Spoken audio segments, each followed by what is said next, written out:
출애굽기는 전체 40장으로 구성되어 있습니다. 크게 두 부분으로 나눌 수 있는데 출애굽기 1장부터 18장까지가 전반부고 그 전반부에는 출애굽에서 광야 생활을 하여서 시내산까지 오는 그 여정을 말해주고 있습니다. 그리고 오늘부터 19장부터 40장까지는 시내산에서 하나님과 언약을 맺으면서 하나님과의 언약 백성으로 어떻게 살아야 하는지 말씀을 주고 있습니다. 하나님과 다른 백성과 하나님과 이스라엘 백성의 차이는 하나님이 이스라엘 백성과 언약을 맺었다는 거죠. 이스라엘 백성이 출애굽에서 가장 중요한 것을 지금 하는 겁니다. 하나님을 만나고 하나님과 언약을 맺는 거예요. 우리 예수 믿는 사람도 세상 사람과 우리의 차이가 다른 건 없습니다. 하나님과 세상 사람과는 언약 관계가 아니고 우리는 예수님을 통하여서 언약을 맺었다는 거예요. 그래서 우리는 이것의 차이가 있습니다.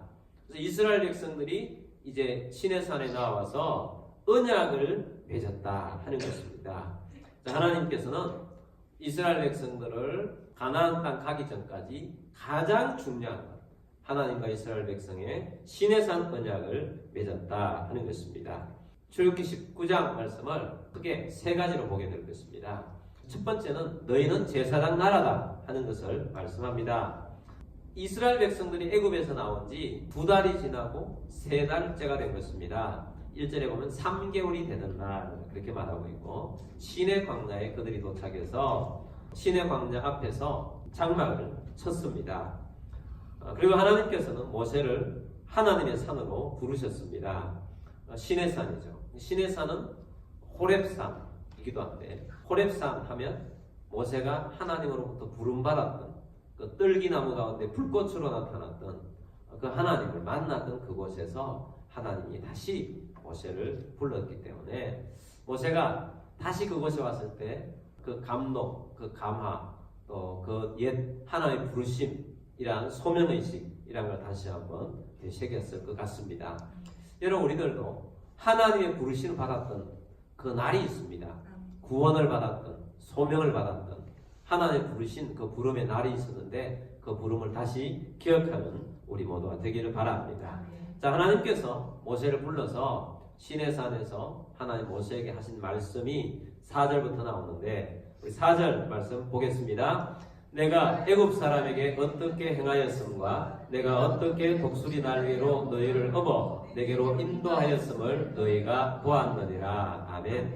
자, 하나님께서 애굽 사람에 내가 어떻게 했는지 내가 보았지 않느냐. 그리고 내가 너희에게는 너희를 광야에서 독수리가 새끼를 업고 다니듯이 너희를 인도했다라고 말씀을 하고 있습니다. 독수리는 이 고대 사회에서 가장 힘이 세고 또 빠르고 또 새끼를 가장 사랑하는 월등한 새로 그렇게 알려져 있습니다. 독수리는 새끼를 강하게 훈련시키죠. 새끼를 업어서 절벽 위로 올라가서 절벽에서 떨어뜨려서 날 때까지 그 훈련을 시킵니다. 그리고 떨어질 때 다시 내려가서 등에 업고 다시 올라가고 그렇게 해서 훈련을 시켜서 스스로 강한 독수리가 되도록 훈련을 시키는데 하나님께서 이스라엘 백성들을 그렇게 했다는 것입니다. 여러분 이것은 오늘 우리들도 마찬가지입니다. 하나님께서 우리를 독수리가 그 날개로 그 새끼를 업고서 다니면서 훈련을 시키듯이 우리들도 그렇게 훈련시키며 그렇게 인도하고 계십니다. 독수리가 새의 왕이 되도록 한 것처럼 여러분 우리들도 하나님의 나라의 백성이 그냥 새처럼 사는 것이 아니고 독수리처럼 살기를 원하는 겁니다. 그 독수리가 뭐냐? 5절 말씀에 나옵니다. 세계가 다 내게 속하였나니 너희가 내 말을 잘 듣고 내 언약을 지키면 너희는 모든 민족 중에서 내 소유가 되겠고. 아멘. 자, 보면 먼저 세계가 다 내게 속하였나니 라고 말씀합니다. 세계는 하나님의 소유입니다. 하나님께서 늘 자주 이렇게 보면 하나님의 주권을 강조하실 때도 있고 하나님의 소유권을 강조하실 때가 많아요. 여러분 모든 것이 하나님의 소유권을 인정하는 것에서 출발합니다. 하나님의 주권이 있고 하나님께 소유권이 있다. 여기서 출발한다는 거예요. 우리의 잘못된 점은 뭐냐 하면 하나님의 소유권을 머리로는 인정하는데 내 마음으로 인정하지 않아서 내가 이걸 왜 해야 돼? 내가 왜 이런 것을 해야 합니까? 하고 자꾸 도전하는 거예요. 왜? 내 주권을 하나님이 자꾸 인정해 달라고 떼쓰는 거죠. 근데 하나님은 모든 소유권이 내게 있다. 너를 만드는 자도 나다. 너를 쓸 자도 나다. 복을 주는 것도 다 나다. 소유권은 내게 있다고 말씀하는 겁니다. 그래서 하나님이 모든 소유권은 다 내게 있다. 온 세가 다 내 것이다. 너도 내 것이다는 것입니다. 그 다음에 너희가 내 말을 잘 듣고 라고 말합니다. 하나님이 요구하는 것 순종입니다. 너희는 내 말을 잘 들으라 라고 말하면서 내 언약을 지키면 너희는 모든 민족 중에서 내 소유가 되겠고, 모든 민족이 다 하나님 거죠. 세계가 하나님 거, 우주가 하나님 건데 모든 민족이 다 하나님 건데 하나님께서는 특별히 내가 선택한 너희는 내 소유가 될 것이다. 하나님은 선택을 했기 때문에 소유인데도 불구하고 하나님은 조건을 겁니다. 너희가 내 언약에 순종할 때 완성이 되는 거예요. 근데 이 소유라는 단어는 보석이라는 단어예요. 보석은 정말 아끼죠. 소중하게 여기죠. 하나님께서 이 소유를 보석이라는 단어를 쓴 것은 나는 너희를 제일 아끼는 존재로 여긴다는 거예요. 그래서 내가 너희를 가장 아끼는 내 소유가 될 것이다 라는 겁니다. 6절 말씀 보겠습니다. 너희가 내게 대하여 제사장 나라가 되며 거룩한 백성이 되리라. 너는 이 말을 이스라엘 자손에게 전할지니라. 아멘. 자, 여기 두 가지 나오죠. 하나는 제사장 나라가 될 것이고 또 하나는 거룩한 백성이 되리라. 제사장 나라 이전에 제사장은 역할이 있죠.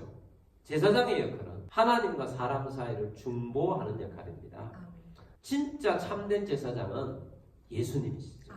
하나님은 완벽하게 하나님과 사람 사이를 연결해 주셨습니다. 근데 하나님께서는 자기가 선택한 백성이 제사장 나라가 되기를 원해요. 그래서 우리들도 제사장이 되기를 원하시죠. 베드로전서 2장 9절 말씀. 그러나 너희는 택하신 족속이요 왕같은 제사장들이요 거룩한 나라요 그의 소유가 된 백성이니 이는 너희를 어두운 데서 불러내어 그의 기이한 빛에 들어가게 하신 이의 아름다운 덕을 선포하게 하려 하시니라. 아멘. 우리가 아까 보았던 출애굽기 19장 6절 말씀과 이 베드로전서 2장 9절 말씀이 동일한 맥락으로 되어 있습니다. 신약 시대에는 오늘 우리들이 택하신 족속이에요. 택해서 우리가 구원받았습니다. 그 다음에 제사장들인데 어떤 제사장이냐? 왕같은 제사장들이라. 그래서 왕같은 제사장인데 중보 역할을 하는 제사장이다. 중보 역할을 하는 제사장이라는 것은 뭐냐? 아브라함이 주셨던 그 약속이 있는데 아브라함이 주셨던 그 언약은 아브라함 너로 말미암아 천하 만민이 복을 얻을 것이다. 약속을 하셨어요. 그래서 아브라함의 중요한 역할은 제사장의 역할입니다. 아브라함을 통해 천하 만민이 복을 얻어요. 제사장의 역할은 뭐냐? 하나님께 오지 못한 백성들을 제사장들을 통해서 하나님 오게 하여서 그들을 주님께 이끌어내어 주님과의 관계를 회복시키는 역할이 제사장의 역할이에요. 그래서 오늘 우리들에게서 굉장히 중요한 역할이 제사장의 역할이에요. 중보의 역할이에요. 이런 영혼을 찾아서 주님 앞에 데려와야 할 이유가 뭡니까? 제사장이기 때문에. 우리가 제사장 역할을 하는 겁니다. 택하신 족속인데 우리가 택함을 왜 받았느냐? 왕같은 제사장이 되게 하기 위함입니다. 그래서 이 왕같은 제사장들은 어떤 성품을 가졌느냐? 거룩한 나라요. 거룩이라는 거죠. 거룩이라는 것은 죄와 분리되었다. 죄와 상관이 없다 하는 겁니다. 거룩한 나라요. 그의 소유된 백성이니 이는 너희를 어두운 데서 불러내 그의 기이한 빛에 들어가게 하신 이의 아름다운 덕을 뭐하게 하리고? 선포하게 하리고. 하나님의 아름다운 덕. 대표적인 것은 예수 그리스도의 십자가와 부활입니다. 그걸 통해서 구원받는다는 거죠. 그래서 너희가 예수 그리스도께서 십자가에 달려 돌아가셨다가 부활하신 것을 믿으면 구원을 받는다 하는 것을 선포하는 거예요. 이게 제사장의 역할이에요. 이것을 하라는 것입니다. 근데 이스라엘 백성들이 예수님 오셨을 때 그들은 뭐만 남아있습니까? 제사장의 역할이 남아있는 것이 아니고 선민이라는 것만 남아있어요. 우리는 하나님께 택함받았고 너희는 죄인들이고 너희는 지옥 백성이야. 너희는 멸망받을 백성이야. 너희는 정죄받을 백성이야. 너희는 죽을 백성이야. 너희는 사망자야. 그래서 너희는 우리와 어울릴 수가 없어. 그것만 남아있었던 거죠. 여러분 이해가 됩니까? 그래서 예수님께서 왜 바리새인들을 그렇게 혹독하게 나무랬느냐? 그게 선택받았다는 그거는 극렬하게 있고 제사장의 역할은 아무것도 감당하지 않고 스스로 제사장으로만 여기고 있고 그래서 다른 사람들이 천국 올 백성들을 막고서 천국도 못 오게 하고 있기 때문에 주님께서 바리새인들을 제일 혹독하게 나무라는 것입니다. 오늘 우리들이 어떻게 신앙생활을 해야 하는지를 우리에게 보여주고 있습니다. 여러분 선민이라서 기쁘죠.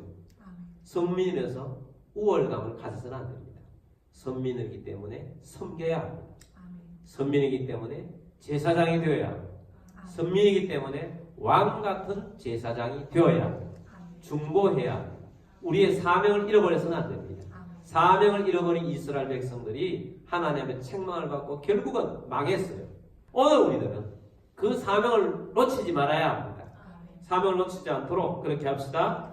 자, 두 번째는 이제 하나님께서 이것을 위해서 언약을 맺기 위해서 강림하시는데 강림하기 위한 조건이 있습니다. 그 조건은 다른 게 없어요. 성결하라. 하나님이 임하시는데 너희는 성결하라 라는 것입니다. 그 말씀이 7절부터 15절까지 말씀 나오는데 먼저 너희는 언약을 맺기 위해서 언약에 순종하기로 결단하라는 거예요. 언약에 순종하기로 결단해라 라고 모세가 와서 전해주었더니 8절 말씀 보겠습니다. 백성이 일제히 응답하여 이르되 여호와께서 명령하신 대로 우리가 다 행하리이다. 모세가 백성의 말을 여호와께 전하매 아멘. 백성이 일제히 뭐 했습니까? 응답했어요. 여호와께서 명령하신 대로 우리가 다 행하겠습니다. 순종하겠습니다. 그렇게 하나님 앞에 응답을 합니다. 그러니까 하나님께서 이제 임재를 하십니다. 임재하시기 전에 하나님께서 모세에게 먼저 이렇게 하라고 합니다. 10절 말씀 봅니다. 여호와께서 모세에게 이르시되 너는 백성에게로 가서 오늘과 내일 그들을 성결하게 하며 그들에게 옷을 빨게 하고 우리의 성결은 먼저 내적인 성결이 먼저죠. 근데 이제 이 구약 시대 때는 외적인 성결을 통해서 너희가 깨끗하고 거룩해야 한다 하는 것을 가르치고 있는 것입니다. 그래서 내가 임할 테니까 너희가 성결하게 하고 옷도 깨끗하게 빨고 깨끗함으로 나오라 라고 하고 있습니다. 12절 말씀 봅니다. 너는 백성을 위하여 주위의 경계를 정하고 이르기를 너희는 삼가 산에 오르거나 그 경계를 침범하지 말지니 산을 침범하는 자는 반드시 죽임을 당할 것이라. 아멘. 여호와의 산 시내 산에 오르지 말라. 백성들은 오르지 말라. 비록 성결하게 했지만 너희는 그 외형적인 것이었고 그냥 형식적인 것이었기 때문에 너희는 깨끗하지 못해서 거룩한 하나님을 보면 어떻게 된다? 죽는다. 그래서 산에 오르지 말라. 내가 임하는 그 산에 너희는 오르지 말라라고 말씀합니다. 하나님은 거룩합니다. 진짜 거룩을 붙일 수 있는 분은 하나님 한 분밖에 없습니다. 하나님의 대표적인 성품이 거룩입니다.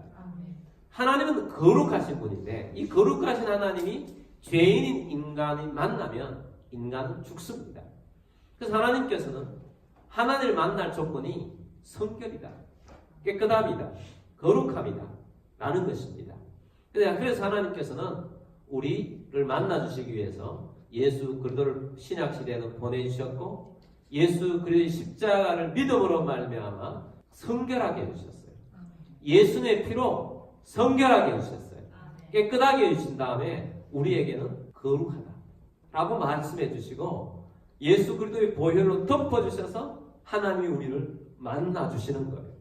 신약시대는 예수님 때문에 우리는 만날 수가 있는 것입니다. 근데 구약시대는 예수님이 안 계시기 때문에 이렇게 성결 조건을 걸면서도 하나님을 직접 대면할 수가 없는 거예요. 그러나 오늘 우리들에게는 십자가로 말미암아 거룩함을 힘입고 있습니다. 우리가 부흥이 임할 때는 전제 조건이 있어요. 회개예요. 십자가를 다 믿는데도 불구하고 우리는 죄 가운데 여전히 살고 있거든요.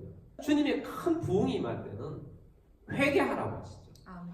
너희의 실질적으로 짓는 죄를 회개하라는 거예요. 그래서 회개하고 죄를 멀리하고 하나님 옆에 나오고 하나님을 간절히 사모하면 하나님이 강력하게 임하셔서 하나님께서 우리의 인생을 놀랍게 바꾸십니다. 여러분, 하나님께서 강력하게 임하는 현장마다 회개가 강력합니다. 그래서 우리가 성결함이 하나님을 만나는 조건이에요. 우리 삶 속에 죄를 멀리하시고 또 회개하고 주님을 만나는 우리 모두가 되기를 주의로 축복합니다. 자, 세 번째는 이제 드디어 하나님이 임하셨습니다. 하나님 임하신 내용이 16절부터 25절까지 하나님 임재의 내용이 나오는데 16절 말씀 봅니다. 셋째 날 아침에 우레와 번개와 빽빽한 구름이 산 위에 있고 나팔 소리가 매우 크게 들리니 진중에 있는 모든 백성이 다 떨더라. 아멘. 하나님은 영이셔서 보이지 않죠. 그래서 하나님이 임하셨다 하는 것을 강력하게 보일 때는 하나님이 동반하는 초자연적인 현상들이 있는데 그게 여기 다 나와요. 우레, 번개, 빽빽한 구름, 천사들이 나팔 소리. 그랬더니 백성들이 벌벌벌 떨었어요. 하나님이 임하셨으니까 벌벌 떨었습니다. 18절 말씀 봅니다. 시내 산에 연기가 자욱하니 여호와께서 불 가운데서 거기 강림하심이라. 그 연기가 옹기 가마 연기같이 떠오르고 온 산이 크게 진동하며. 아멘. 하나님의 임재가 온 산에 연기가 가득한 것처럼 이렇게 되어 있는 것은 하나님의 영광이 함께 임하는 모습이죠. 구약에서 하나님이 임할 때 연기와 함께 임할 때 하나님의 영광이 그 자리에 가득해요. 그리고 하나님께서는 또 여러 가지 모습 중에 불로 임하죠. 여호와께서 불 가운데 거기 강림하셨더라. 불로 임했어요. 하나님은 소멸하는 불이세요. 죄도 소멸하시고 오순절 성령이 불의 혀처럼 갈라지는 것들이 그들에게 보였다고 했죠. 하나님 불같이 임하셔서 사람들을 바꾸는 것입니다. 불로 죄를 태우고 불로 열정이 일어나게 하고 뜨겁게 만들고 회복을 시켜주셔서 하나님은 이렇게 불로 임하십니다. 자, 오늘 우리가 이 말씀 보면서 우리가 하나님의 임재가 중요합니다. 하나님이 임하시는 것이 필요합니다. 여러분, 오늘 우리들 하나님의 임재를 사모합시다. 하나님이 임하셔서 하나님이 우리 가운데 역사하실 때 놀라운 일이 일어납니다. 그러기 위해서 첫 번째는 하나님의 언약에 순종해야 합니다. 순종하기로 결단하십시오. 두 번째는 예수 그리스도의 십자가의 보혈의 의를 힘입었습니다. 그래서 이제는 구약과 신약의 다른 점은 하나님을 그냥 만나면 죽어요. 이제는 우리는 진짜 중보자 대신 예수 그리스도가 중보되어 주셨기 때문에 우리는 안 죽습니다. 근데 진짜 중보자이신 예수 그리스도께서 우리를 이끌어 하나님께로 가기 때문에 우리는 안 죽어요. 십자가의 보혈 때문입니다. 십자가의 보혈의 은혜가 있는 것입니다. 얼마나 감사합니까? 근데 우리는 예수님께서 죄 때문에 죽으셨는데 우리가 죄를 등한히 여기서 되겠습니까? 그래서 우리는 죄를 멀리해야 하는 것입니다. 죄를 멀리하고 하나님을 가까이 하려고 하는 우리들이 됩시다. 그래서 하나님의 임재를 사모합시다. 하나님의 임재가 있으면 부흥이 일어납니다. 하나님의 임재가 있으면 삶이 회복됩니다. 하나님의 임재가 강력하면 놀라운 역사들이 일어납니다.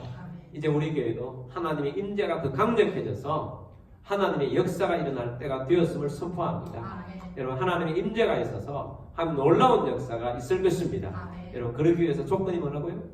성결, 깨끗함, 거룩함. 주님 앞에서 깨끗하고 거룩한 백성으로 주 앞에 서는 우리 모두가 되기를 주의로 축복합니다.